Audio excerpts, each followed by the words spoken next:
Good morning students. प्यारे बच्चों, आज हम संबंध एवं फलन की एक्सरसाइज 1.1 और उसका क्वेश्चन नंबर 8 पर कार्य करना शुरू करते हैं। और क्वेश्चन नंबर 8 इस प्रकार से दिया गया है कि एक सेट हमें ए दिया गया है जिसमें एलिमेंट्स जो दिए गए हैं वो हैं 1 2 3 4 5। एक हमें समुच्चय दिया गया है ए जिसमें एलिमेंट्स हैं 1 2 3 4 5। और एक रिलेशन हमें दिया गया है और रिलेशन ऐसे दिया गया है ए और बी का। हमें ए और बी के रूप में हमें रिलेशन को लिखना है, अर्थात जो हम कार्टेशियन प्रोडक्ट करेंगे उसके जो हम क्रमित युग्म लेंगे प्यारे बच्चों, वो ए और बी के रूप में हमें लेने हैं। और उसके लिए कंडीशन ये होनी है कि ए में से अगर जब आप बी घटाएं और उसका मॉडुलस लें तो वो एक सम संख्या होनी चाहिए। ठीक है, तो ये हमें रिलेशन दिया गया है।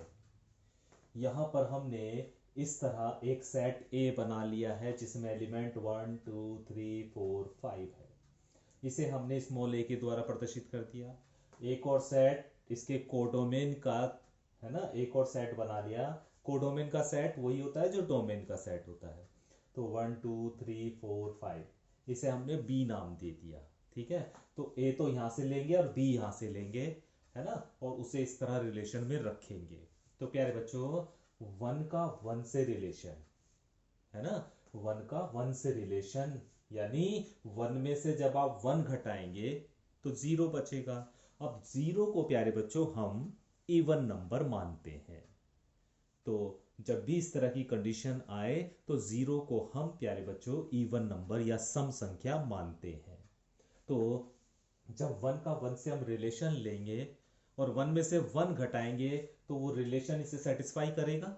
तो पहला जो हमारा ऑर्डर पेयर हो जाएगा वो हो जाएगा 1 1। फिर वन का टू से रिलेशन लेंगे तो वो आपका विषम संख्या आएगी, इसलिए वो ऑर्डर पेयर हमें नहीं लेना है।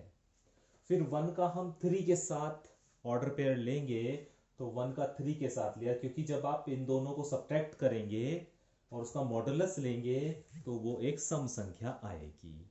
इसी तरह प्यारे बच्चों, वन का हम फोर के साथ ऑर्डर पेयर नहीं ले सकते, क्योंकि वन और फोर को जब हम वन में और फोर में जब हम डिफरेंस निकालेंगे और उसका मॉडुलस लेंगे तो वो एक विषम संख्या होगी।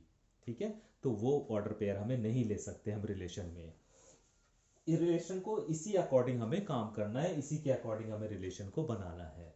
फिर हम वन का फाइव के साथ लेंगे, सब्ट्रैक्ट करेंगे तो उसका जो मॉडुलस है वो एक सम संख्या आएगी, इसलिए वन और फाइव भी आ सकता है। ठीक है, इसी तरह फिर प्यारे बच्चों टू का इस समूह में, इस समुच्चय में उपस्थित हर एक एलिमेंट के साथ ऑर्डर पेयर बनाएंगे और ये देखेंगे कि उन दोनों का डिफरेंस सम संख्या है या नहीं है। ये बात आपको समझ में आ गई होगी।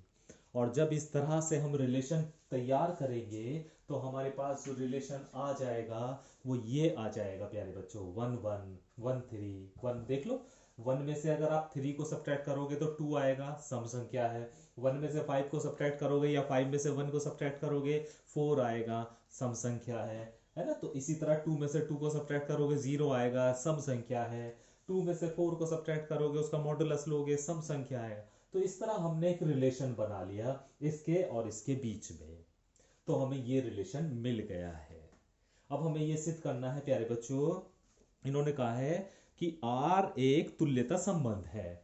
आर को हमें तुल्यता संबंध प्रूफ करना है। अब आर तुल्यता संबंध है, इसके लिए हमें प्यारे बच्चों सिद्ध करना होगा कि आर स्वतुल्य है, आर सममित है और आर संक्रामक है ना। तब जाके आर जो है वो तुल्यता होगा। तो इसी के लिए क्या करना है, देखो 1 1 बिलोंग्स टू आर, है ना, इसमें इस रिलेशन को दिखा रहा है ना, 1 1 रिलेशन में है। तो इसका मतलब क्या हुआ, पहली कंडीशन ए, यदि ए बिलोंग्स टू आर तो संबंध जो है वो स्वतुल्य होता है। ठीक है, देखो 1 1 है या 2 2 है या 3 3 है या 4 4 है या 5 5 है, इस तरह का संबंध है तो इसका मतलब संबंध जो है वो स्वतुल्य है। अभी दूसरा देखते हैं। देखो 1 3 को बिलोंग कर रहा है, तो दूसरे के अनुसार क्या है कि ए अगर बी को बिलोंग कर रहा है, ए और बी आर को अगर बिलोंग कर रहे हैं, तो बी और ए भी आर को बिलोंग करने चाहिए। तो देख लो 1 और 3 आर को बिलोंग कर रहा है। वैसे भी इस वाले के अकॉर्डिंग देख लो ना, 1 में से अगर आप 3 को सब्ट्रैक्ट करोगे और उसका मॉडुलस ले लोगे तो सम संख्या आएगी नहीं आएगी? बिल्कुल सही है। तो 3 और 1 भी तो आर को बिलोंग कर रहा है, क्योंकि 3 में से आप 1 को सब्ट्रैक्ट कर दो, मॉडुलस ले लो, तब भी तो सम संख्या ही आ रही है। तो जब 1 और 3 बिलोंग्स टू आर है और 3 और 1 भी इसका रिवर्स जो है, इसका उल्टा भी आर को बिलोंग कर रहा है, तो संबंध सम्मिति तो होता है। जब ए बिलोंग्स टू बी, ए और बी बिलोंग्स टू आर और बी और ए यानी इसका रिवर्स, उसका उल्टा भी यदि आर को बिलोंग करता है तो संबंध सम्मित होता है। तो यहां पर देखो वो बात लागू हो रही है। यदि 1 और 3 आर में है तो 3 और 1 भी तो आर में है, इसी वाले रिलेशन को तो सेटिस्फाई कर रहा है, तो इसका मतलब संबंध जो है वो सम्मित है। ठीक है। इसी तरह प्यारे बच्चों 1 और 5 थर्ड कंडीशन क्या है कि यदि ए और बी आर को बिलोंग्स करता है, बी और सी आर को बिलोंग करता है, तो ए और सी भी होना चाहिए आर में। तो देखो 1, एक एग्जांपल ले लेते हैं इसमें से, 1 और 5 आर में है, बिल्कुल सही। तो देख लो ऐसे भी 1 में से आप 5 घटाओगे 4 बचेगा, सम संख्या है। ओके। 5 और 3 आर में होगा, 5 में से 3 घटाओगे तब भी सम संख्या है, तो रिलेशन में होगा। अभी अब ये देखना है क्या 1 और 5 भी रिलेशन में होगा? बिल्कुल होगा। 1 और 3 क्या रिलेशन में होगा? 1 और 3 ए और सी होता है ना, तो 1 और 3 क्या रिलेशन में होगा?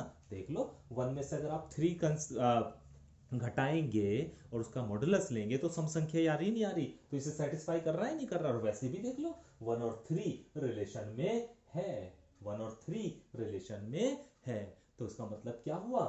रिलेशन जो है या संबंध जो है वो संक्रामक भी है। ये बात आपको क्लियर हो गई है प्यारे बच्चों कि यहाँ पर हमने देख लिया कि जो रिलेशन है वो स्वतुल्य भी है, सम्मित भी है और संक्रामक भी है। और ऐसा संबंध जिसमें ये तीनों क्वालिटी होती हैं, जो स्वतुल्य भी होता है, सम्मित भी होता है, संक्रामक भी होता है, वो तुल्यता संबंध भी होता है। तो आर जो है वो तुल्यता संबंध है। एक बात तो ये हमारी प्रूफ हो गई। अच्छा, दूसरी बात इन्होंने कही है कि वन जो सेट है 1 3 5 के सभी अवयव एक दूसरे से संबंधित है। देखो 1 3 5 एक सेट दिया हुआ है और ये कहा है कि ये एक दूसरे से संबंधित हैं। इस रिलेशन को देखते हुए हम देखेंगे कि क्या ये एक दूसरे से संबंधित हैं। कैसे? 1 में से आप 3 को घटाइए तो 2 बचेगा, उसका मॉडुलस लेने पर 2 बचेगा। कैसा आया है? सम, कंडीशन को सेटिस्फाई कर रहा है। 1 में से आप 5 को घटा दीजिए, 4, सम सेटिस्फाई कर रहा है ना? तो इस तरह प्यारे बच्चों हम बता सकते हैं कि 1 3 और 5 के प्रत्येक एलिमेंट एक दूसरे से संबंधित हैं। देख लो 3 में से अगर आप 5 को घटाएंगे तो 2 आएगा, तो सम संख्या। 5 में से आप 1 को घटाएंगे तो 4 आएगा, तब भी सम संख्या। तो ये एलिमेंट एक दूसरे से संबंधित हैं। ठीक है, एक दूसरे से संबंधित है। अब इन्होंने कहा समुच्चय 2 और 4, एक समुच्चय इन्होंने दे रखा है 2 और 4, और उसके लिए भी कहा है कि इसके भी एलिमेंट एक दूसरे से संबंधित हैं। बिल्कुल है। देखो 2 में से आप 4 को घटाएं और उसका मॉडुलस ले लें तो 2 आएगा, इससे सेटिस्फाई कर रहा है इस रिलेशन को। या 4 में से आप 2 को घटाएं, 2 आएगा, तब भी इस रिलेशन को सेटिस्फाई करेगा। तो इसका मतलब क्या हुआ कि ये जो सेट दिया गया है 2 और 4 के एलिमेंट जो हैं वो एक दूसरे को से संबंधित हैं। वही इसमें यहाँ पर इन्होंने कह रखा है। ठीक है। थर्ड पार्ट में इन्होंने ये कहा है परंतु 1 3 और 5 का कोई भी अवयव 2 और 4 के किसी भी अवयव से संबंधित नहीं है। कैसे? मान लिया हमने 1 का 2 के साथ एक पेयर बनाया, तो क्या वो इस रिलेशन को सेटिस्फाई करेगा? तो 1 - 2 का मॉडुलस लेंगे तो 1 आएगा, विषम संख्या। या 1 का आप 4 के साथ काट वो लीजिए ऑर्डर पेयर बनाइए तो 1 - 4, 1 में से आप 4 घटाए, उसका मॉडुलस लें इसके अकॉर्डिंग 3, जो कि एक विषम संख्या है। तो हम कह सकते हैं प्यारे बच्चों कि इस वाले समुच्चय का जो एलिमेंट्स हैं, इस समुच्चय के एलिमेंट्स से इनमें संबंध नहीं है, अर्थात इन एलिमेंट्स के और इन एलिमेंट्स के बीच में कोई भी संबंध नहीं है। ठीक है, क्यों नहीं है ये आपको साफ समझ में आ गया होगा, क्योंकि कंडीशन ये वाली फॉलो होनी चाहिए थी जो कि इन दोनों में नहीं हो पा रही है। जैसे 3 का 2 के साथ ले लो, तो 3 में से 2 घटाओगे तो 1 बचेगा, ऑब्वियसली विषम संख्या आ जाएगी। या 5 का 4 के साथ ले लो, तो कोई भी एलिमेंट, इस अवयव, इस समुच्चय का कोई भी एलिमेंट और इस समुच्चय का कोई भी एलिमेंट एक दूसरे से संबंधित नहीं है। तो यही बातें हमें इसमें बतानी थी। तो इसी तरह प्यारे बच्चों आप एग्जाम्पल के साथ इन बातों को अच्छे से समझा सकते हैं। ठीक है, तो मुझे उम्मीद है कि ये क्वेश्चन नंबर 8 आपको समझ में आ गया होगा।